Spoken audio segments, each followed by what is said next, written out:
binabaybay ko itong tunnel na nabuksan ko nung araw. 10 taon nang nakaraan bago ko bumalik. Ito, mga kasama ko. Mga kasama ko mag-ano, papasok. Ito. Nabuksan ko kasi ito noon nagtaka ko kung bakit may espada rito sa harapan. Mga tol. Yung espada dito siya. Dito siya naka-ano. Naka-ganon yung espada. Papasok na ganon. Bali akin na yung kutsilyo mo. Ay yung buling, yung itak mo.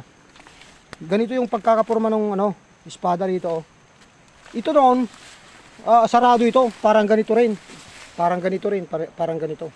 Tapos pagkatapos, nandito yung espada pare boy. Dito pare boy. Dito ko nabuksan dito ko nakuha yung espada, nakagano. No.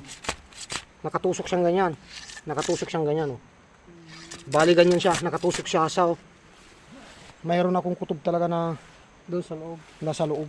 Nakaganyan yung espada nandito yung puluhan niya So wala namang tinutumbok doon. Wala namang tinutumbok diyan. Sa kabila.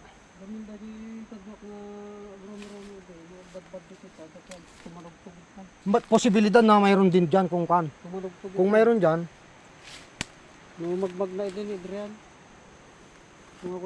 Baka baliktad. Saan banda pare? Yung kahoy na malaki na yun. Ayan, pwede nating tingnan diyan.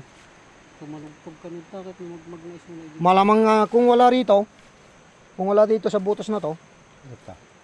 Nasa kabila. Kasi yung puluhan nakaganon Yung mga kasama ko mga tol.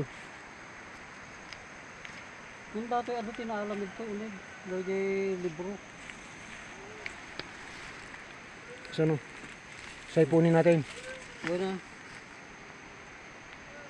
Pangikuan tayo ito yan.